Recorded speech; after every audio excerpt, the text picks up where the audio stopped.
Budget ফোনও এখন পাওয়া যাইতেছে প্রিমিয়াম লুক, ফ্ল্যাগশিপ ফিচার এবং ভালো পারফরমেন্স। এবার নাথিং এর সাব ব্র্যান্ড সিএমএফ নিয়ে এসেছে এরকমই একটি ফোন, যেটি শুধু চোখ ধাঁধানো ডিজাইনে নয়, তার সাথে রয়েছে কাস্টমাইজ যোগ্য ব্যাক প্যানেল, পাওয়ারফুল চিপসেট এবং দামের দিক থেকেও ভাই একদম আগুন একটা মোবাইল। সেটি হচ্ছে CMF phone 2 pro. CMF phone 2 pro এসেছে সুইচেবল ব্যাক কভার ডিজাইন নিয়ে, মানে আপনার পছন্দ মতো আপনি ব্যাক প্যানেল রিমুভ এবং পরিবর্তন করতে পারবেন। মোবাইলটার লুক একেবারে প্রিমিয়াম, রাউন্ড এজ এবং ক্লিন ফিনিশ, এবং হাতে নিলে একটা সলিড ফিলিং পাওয়া যায়। তাছাড়া পিছনে রয়েছে একটি ডায়ালার, যেটি দিয়ে আপনি মোবাইলটার ভলিউম, ফ্ল্যাশ লাইট এবং ক্যামেরা কন্ট্রোল করতে পারবেন, যেটা আসলে একেবারে ইউনিক। তাদের যে ফোন 1 ছিল ওইটাতেও ছিল, এখন ফোন 2 প্রোটাতেও তারা এনেছে। এন্ড আমি মনে করি যে ভাই এরকম একটা ইউনিক ফিচার না বর্তমানে কোনো মোবাইলে সেরকম ভাবে নেই। কোনো মোবাইলে সেরকম কি ভাই কোনো মোবাইলেই নেই। তাছাড়া মোবাইলটার ওয়েট ব্যালেন্সও দারুণ করেছে সিএমএফ। মোবাইলটার ওয়েট মাত্র 185 গ্রাম। পোর্টস এন্ড বাটনের কথা আসলে একদম নিচে রয়েছে চার্জিং পোর্ট, তার পাশে রয়েছে সিম ট্রে এবং স্টিরিও স্পিকার সেটআপ। এতে রয়েছে 6.7 ইঞ্চির 120 হার্টজের রিফ্রেশ রেটের ফুল এইচডি প্লাস রেজুলেশনের একটি অ্যামোলেড ডিসপ্লে।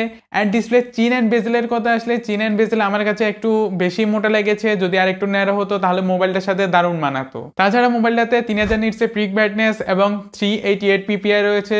যদি মিডিয়া কনজাম্পশনের কথা বলি, মোবাইলটা থেকে আপনারা পাঞ্চিয়ান একটা ভিভিড কালারের ভিডিওর এক্সপিরিয়েন্স পাবেন। তবে হ্যাঁ, কালারটা কিন্তু দারুণ দিতেছিল এন্ড শার্পনেস গুলো ভাই ঠিকঠাক ছিল। তাছাড়া 3000 নিটসের পিক ব্রাইটনেস ইনডোর এবং আউটডোরে কোনো সমস্যা ছাড়াই দারুণ ভিজিবিলিটি দিবে আপনাদেরকে। মোবাইলটার ডিসপ্লেতে আপনারা পান্ডা গ্লাসের প্রোটেকশন পেয়ে যাবেন। তবে পান্ডা গ্লাসটা একটু ডিউরেবল কম, তার মানে এটা না যে একদমই খারাপ। তো যারা মোবাইলটা কিনবেন ভাই, তারা একটা ভাই স্ক্রিন প্রোটেক্টর নিয়ে নেবেন আপনার সেফটির জন্য। পারফরম্যান্সের দিক থেকে এতে রয়েছে মিডিয়াটেক ডায়মেনসিটি 7300 প্রো প্রসেসরটা, যেটা একটা 4 ন্যানোমিটার আর্কিটেকচারের বিট। তাছাড়া মোবাইলে একটি RAM option, LPDDR4X 8GB RAM option এবং দুটি স্টোরেজ 128 এবং 256GB এই ভেরিয়েন্টে লঞ্চ হয়েছে। তো পারফরম্যান্স দেখার জন্য আমরা এই মোবাইলটাতে AnTuTu টেস্ট করেছি। এটা AnTuTu তে স্কোর করেছে 6 লাখ প্লাস। তাছাড়া আমরা মোবাইলটাতে Geekbench 6 এ সিপি স্কোর বের করেছে। এখানে এটি সিঙ্গেল করে 1007 এবং মাল্টি করে 2872 করেছে। তার পাশাপাশি আমরা এটাতে আরেকটু স্ট্রেস দেওয়ার জন্য ওয়াইল্ড লাইফ টেস্ট করেছি। তবে এখানে আমি একটু শকিং রেজাল্ট পেয়েছি।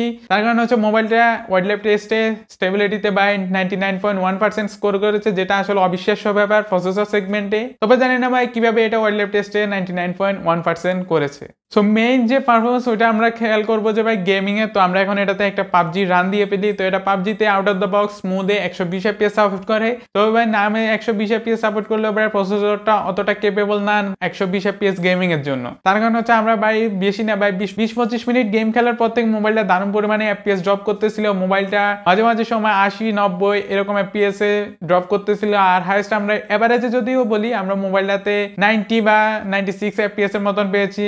তো যদি গেমের কথা বলি তাহলে ভাই আমি বলবো যে এটা 60 FPS এর জন্য বেস্ট। 90 FPS ও ভাই দারুণ পরিমাণে ফ্লাকচুয়েশন করে। মোবাইলটিতে 3টা ক্যামেরা সেটআপ ব্যবহার করা হয়েছে। ব্যাকে মেইন ক্যামেরা হিসেবে রয়েছে 50 মেগাপিক্সেলের Samsung ZN9 sensor. Wide angle হিসেবে রয়েছে 8 মেগাপিক্সেলের গ্যালাক্সি কোর G608A8 সেন্সর। ভাই নামটা অনেকটাই বড়। তাছাড়া মোবাইলটাতে টেলিফটো হিসেবে রয়েছে OmniVision OB50D40 light Hunter 400 sensor, যেটাতে আপনারা 2x অপটিক্যাল জুম পাবেন। ভাই যদি বলি ভাই ক্যামেরা সেন্সরটা না ভাই অনেক বড়। তো অনেক বড় হলো ভাই ক্যামেরা সেন্সরটা কিন্তু ভালো দিয়েছে এখানে তারা। টেলিফটো হিসেবে 2x টেলিফটো হিসেবে ভালোই সেন্সর ব্যবহার করেছে। তাছাড়া CMF phone 2 pro back camera দিয়ে আপনারা হাইস্ট 4K তে 30 FPS এবং 1080p তে 120 FPS এ ভিডিও রেকর্ড করতে পারবেন। সেলফি ক্যামেরা হিসেবে রয়েছে 60 মেগাপিক্সেলের গ্যালাক্সি কোর G616B3C সেন্সর। ভাই জানি না সিএমএফ ফোন 2 প্রোতে ভাই এত বড় বড় নামওয়ালা সেন্সর কেন দিয়েছে, বাট হ্যাঁ সেন্সর এটাও কিন্তু ভালো। এটার ফ্রন্ট ক্যামেরা দিয়ে আপনারা 1080p তে সর্বোচ্চ 30 FPS এ পারবেন ভিডিও রেকর্ড করতে। এর উপর আর কোনো অপশনে আমার মতে ভাই এখানে অ্যাটলিস্ট 4K না দিলেও 2K এর অপশনটা দিয়ে দিতে পারতো। তো ভাই ক্যামেরা সেন্সরের নাম বড় বড় দেখে আমরা এবার মোবাইলটার কয়েকটা ফটো স্যাম্পল দেখে আসি। এন্ড ফটো স্যাম্পলের কথা আসলে ডে লাইটে ভালোই ডিটেলস ক্যাপচার করতেছিল। আমরা ভাই অনেকগুলো ছবি তুলেছি এন্ড ছবিগুলো থেকে আমি শকিং হয়েছি ছবি কোয়ালিটি দেখে। তার কারণ হচ্ছে মোবাইলটা বাজেট সেগমেন্টে কিন্তু ভালোই পারফরমেন্স করতেছিল। ক্যামেরার দিকে দারুণ পরিমাণে ক্যামেরার ছবিগুলোতে হাইলাইট, ডিটেলস, স্যাচুরেশন সবকিছু ঠিকঠাক মতো ম্যানেজ করতেছে। সো আমি যদি ক্যামেরার কথা বলি ভাই এই বাজেট সেগমেন্টে না সিএমএফ 2 প্রো ক্যামেরার দিকে ভাই একটা বিট করবে। তাছাড়া মোবাইলটিতে আপনারা 5000 mAh এর একটি ম্যাসিভ ব্যাটারি পেয়ে যাবেন, যেটি দিয়ে আপনারা নিঃসন্দেহে একদিনের ইজিলি ব্যাটারি ব্যাকআপ বের করতে পারবেন। আর পাশাপাশি 33 ওয়াটের ফাস্ট চার্জার তো রয়েছে। তার পাশাপাশি ভাই মোবাইলটাতে আউট অফ দ্য বক্স আপনারা চার্জার পেয়ে যাবেন। অন্য মোবাইলগুলোর মতো ভাই আলাদা করে কিনতে হবে না। ফোনটি নাথিং ওএস 2.6 এবং বেসড অন অ্যান্ড্রয়েড 14 সাথে আসে। খুবই ফ্রেশ ইউআই ছিল, কোনো বালতি ভরা বাই অ্যাপ ছিল না, একদমই clean and neat and finish UI ছিল মোবাইলটা। তাছাড়া মোবাইলটার কাস্টমাইজেশন অনেক বেশি ইউআইতে, আর আমার কাছে যে মোবাইলটার ডায়াল অপশনটা লেগেছে ওইটার কাস্টমাইজেশন আমার কাছে ভালো লেগেছে। ওইটা আপনারা মোবাইলের সেটিংস থেকে বাই কাস্টমাইজ করতে পারবেন। তাছাড়া এটিতে আন্ডার ডিসপ্লে ফিঙ্গারপ্রিন্ট নেই অ্যান্ড সাইড মাউন্টেড অর্থাৎ পাওয়ার বাটনের ফিঙ্গারপ্রিন্টটা দেওয়া হচ্ছে, তবে এটা দারুণ ফাস্ট ছিল। তাছাড়া কানেক্টিভিটি হিসেবে মোবাইলটাতে 5G সাপোর্ট রয়েছে, তার পাশাপাশি ব্লুটুথ 5.3 এবং ওয়াইফাই 6 ও রয়েছে, লেটেস্ট যেগুলো সেগুলো দেওয়া হয়েছে। তো যদি প্রাইসের কথা বলি, সিএমএ ফোন 2 প্রো আনঅফিশিয়ালি বাংলাদেশের বাজারে 26,000 থেকে শুরু করে 30,000 টাকার মধ্যে উঠানামা করে। সো 8/128GB যে ভেরিয়েন্টটা ওইটা আর কি। তাহলে প্রশ্ন হচ্ছে এই মোবাইলটা কাদের জন্য? আসলে কি এই মোবাইলটা আপনার জন্য?